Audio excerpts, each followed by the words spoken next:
Road to the Masters presented by Mercedes-Benz. The vehicles are all electric. The feeling is all Mercedes. What a Sunday for 22-year-old Akshay Bhatia. After threatening to run away with the Valero Texas Open, he was forced to a playoff by Denny McCarthy's late charge, and he held his nerve, dropping a birdie on the first playoff hole to beat McCarthy and win his first full-field PGA Tour event. Bhatia also secured a spot at this week's Masters, his second career appearance at a major, and a spot at the 4 remaining signature events on the calendar. The win also vaults him to 12th in the FedEx Cup standings. Both of his wins so far have come in playoffs, but this is his first top 10 finish of the season. He becomes the first lefty to win the Texas Open since 2006 and the first drive, chip, and putt participant to play at the Masters. Well, to discuss the win and start our look ahead to Augusta this week, let's welcome in golf analyst Mark Immelman. Mark, Bhatia was at the front this whole tournament, but had his nerve tested to win the title. He's just 22 years old, but he's had a roller coaster career already. This was his 6th top 20 finish this season. Would you call this win a breakthrough for him? Jeremy, yes, and I'm still giggling at your drive, chip, and putt observation because you're making us feel all old. But look, this is the truth about Akshay Bhatia. He's been a wildly talented young man ever since the year dot, really, and we're almost watching him grow up in front of our eyes. And I tell you what, in terms of growing up, he did some growing up this week, last week, I should say, at the Valero Texas Open. And I cannot help but commend the young man and acknowledge that this is definitely the signature win for him just because of what he did. Look, we know he's been skilled and he's had the chops, right? But he's shown some professional acumen over the last few weeks. And the way he played after the first round, had the lead, then slept on that lead 3 times, then got off to a wonderful start Sunday afternoon with some early birdies to galvanize the lead.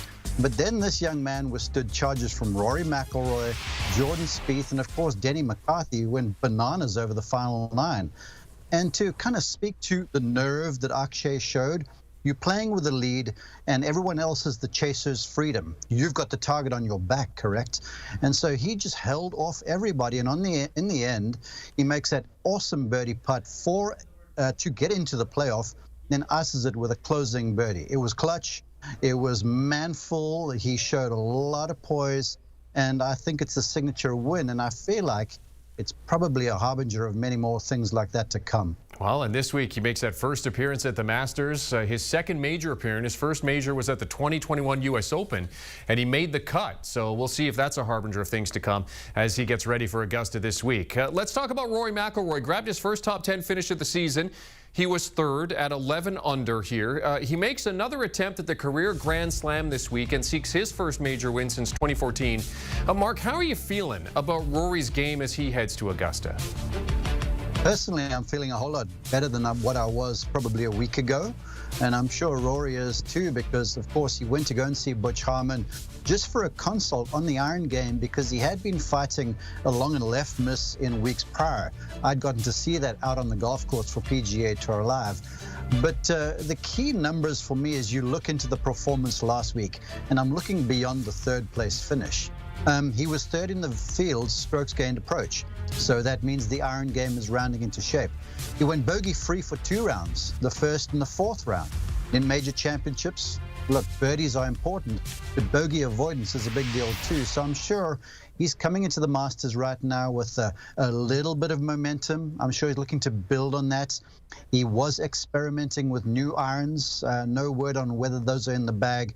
I know he has a new 4-iron in the bag to hit the ball higher, and that is crucial around the Augusta National Golf Club. So right now, Rory, I feel like, is probably feeling a whole lot better as he makes his way to Augusta, Georgia. And it's been feast or famine for Rory at Augusta. He finished 2nd there in 2022 and then missed the cut last year, as you saw on the board. We had the full Jordan Spieth experience this weekend. 73, 68, 72, 69. He finished T10 at 6 under. What were the positive signs that you made note of here with Jordan? Well, now that I'm not dizzy anymore from watching the way, I would say he drove the ball really well, and that's crucial around the Masters. And I thought the iron game was sound too, which is good news because he had missed 2 straight cuts coming into the Valero Texas Open. He missed at the Players, He missed at the Valspar Championship at Innisbrook, and the game was really ragged.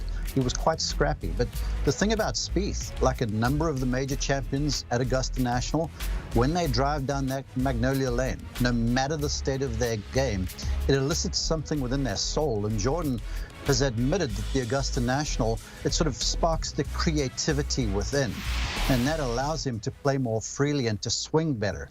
But I do feel like after some better performance from tee to green in Texas, he's feeling better about himself as he makes his way over there. One of the golfers we haven't heard much about, Jon Rahm, since he made the switch to Live Golf. He will try to become the first repeat Masters champion since Tiger Woods did it in 01-02. He was in the tournament practice area today. That's the formal term for the driving range at Augusta National. Mark, catch us up on where Rahm's game is as he gets set to defend the green jacket. Well, to be very honest with you, I haven't watched very much of the Live League, so I couldn't tell you what I've seen, but I can look at numbers. And he's played 14 of 15 rounds under par. The curious thing, though, Jeremy, as I look through those numbers in the Live League, the third rounds were the issue. If there was a stroke average number to those, the third round performance was by far and away the worst. Fairways-wise, he's hitting about half of the fairways on average, but hitting 3/4, 75% on the greens in regulation. So, as we look into the Masters, I feel like, you know, you can drive it a bit wayward over there and be okay. Trajectory control, the iron game is paramount to success, so it looks like that's in control.